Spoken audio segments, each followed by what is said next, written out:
हम सब इस बात को जानते हैं कि पूज्य स्वामी जी महाराज भारत की सनातन परंपरा के एक ध्वजवाहक थे। समन्वय उनके जीवन का मंत्र था। करुणा और मैत्री का संदेश उन्होंने जन जन तक पहुंचाया था। लेकिन राष्ट्रभक्ति के मूल्यों के साथ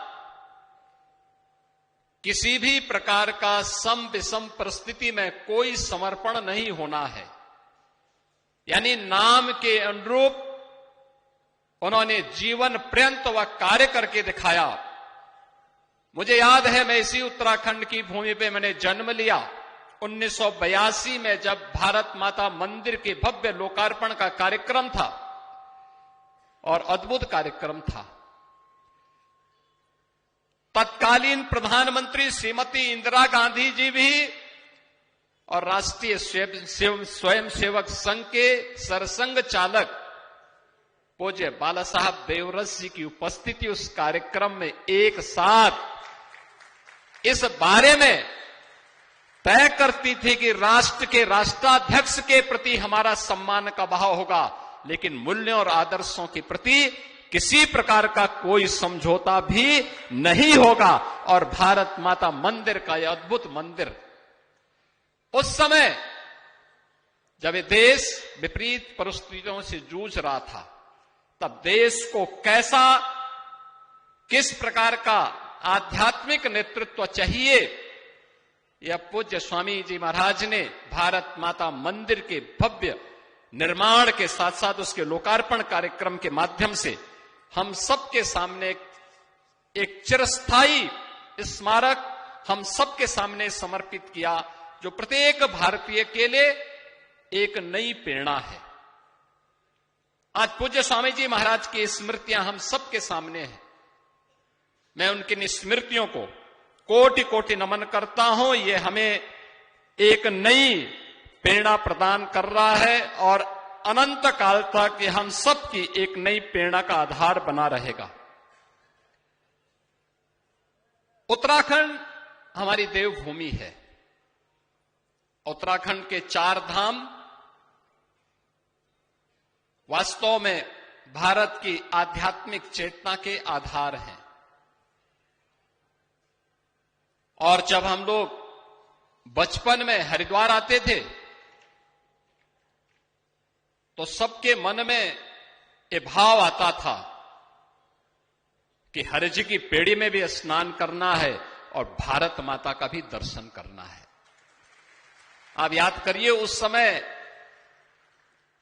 भारत माता का मंदिर, न जाति का भेद, न क्षेत्र का भेद, न मत और मजहब का भेद, पूरे भारत को एक साथ एक छत के नीचे हम समाहित करेंगे।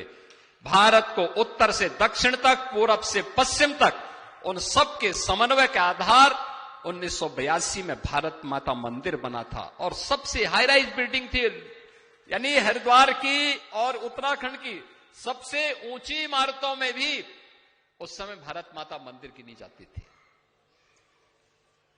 अब याद करिए, आज से 44 वर्ष पहले यह कार्य हरिद्वार में हम सबको देखने को मिला।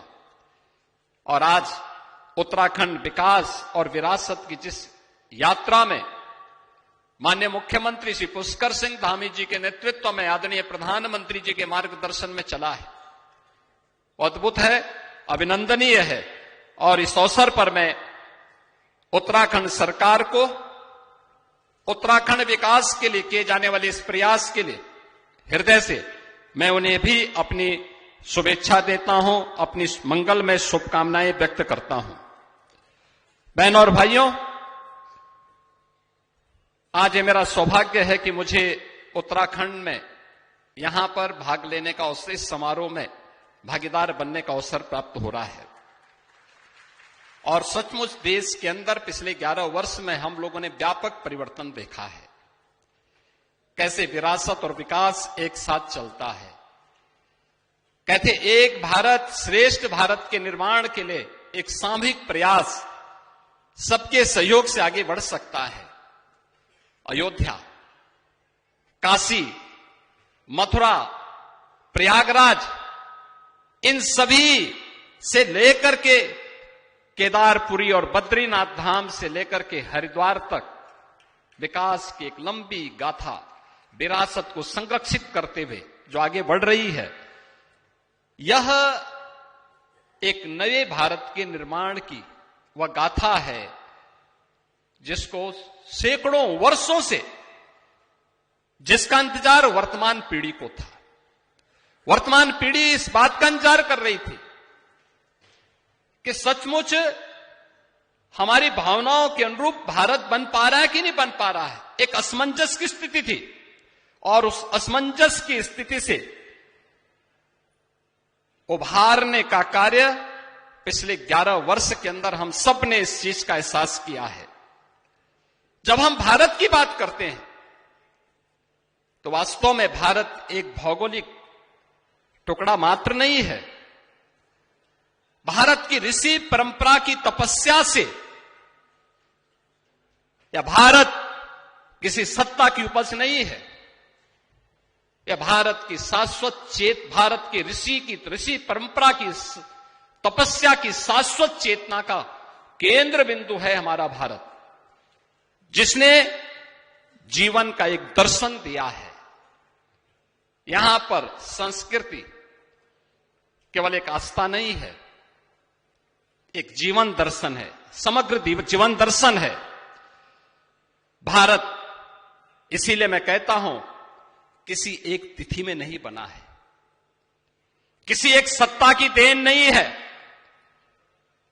सनातन चेतना इसका स्वाभाविक प्रवाह है, इसके स्वाभाविक प्रवाह की वह धारा है जिसने भारत के सर्वोच्च न्यायालय पर भी लिखने के लिए, जिसने हमें एक बोध वाक्य दिया, और वह दिया था यतो धर्मस् ततो जयः। भारत का उच्चतम न्यायालय भी इस मंत्र को अंगीकार करता है कि जहां धर्म है वही विजय है, और धर्म और विजय का यह शाश्वत स्वरूप हमें इस बात को हमेशा आभास कराता है, धर्म कभी कमजोर नहीं होता। याद रखना, धर्म कभी कमजोर नहीं होता है, उसे जानबूझ करके कमजोर किया जाता है। और इतिहास साक्षी है, जो राष्ट्र अपनी सभ्यता और संस्कृति की उपेक्षा करता है वह न वर्तमान को सुदृढ़ कर पाता है और न भविष्य को ही सुरक्षित रख पाता है। वैदिक भारत एक आत्मनिर्भर सभ्यता की प्रतीक है। आक्रांताओं के आने के पहले भारत केवल एक भूभाग नहीं था, वह एक पूर्ण विकसित सभ्यता और संस्कृति थी। यह राष्ट्र हमारे ऋषियों की तपस्या से, किसानों के श्रम से और कारीगरों की सृजनशीलता के साथ यह राष्ट्र खड़ा हुआ था। याद करिए ना, जब देश का भारत आज से 2000 वर्ष पहले, जब भारत का जिसे हम स्वर्ण युग कहते हैं, तब भारत दुनिया के अंदर, दुनिया की अर्थव्यवस्था में भारत का हिस्सेदारी 44% थी। आज से 400 वर्ष पहले दुनिया की अर्थव्यवस्था में भारत की हिस्सेदारी 25% थी। किसके बल पर? इन्हीं ऋषि मुनियों की तपस्या के बल पर। किनके बल पर? अन्नदाता किसानों की सृजनशीलता के बल पर, अपने कारीगरों के परिश्रम के बल पर। लेकिन जैसे ही हमने इससे मुंह मोड़ा, याद करिए ना, जब राष्ट्रपिता महात्मा गांधी ग्राम स्वराज की बात करते हैं, ये गांव केवल गांव नहीं थे, ये गांव जो कुछ भी था, भारत इसलिए बना क्योंकि भारत गांव आधारित गांव था, और ये गांव एक आत्मनिर्भर इकाई थी। कृषि था, पशुपालन था, हस्तशिल्प था, और वस्त्र हो या धातु के कार्य, ये सभी गांव पर होते थे। सब कुछ गांव के भीतर।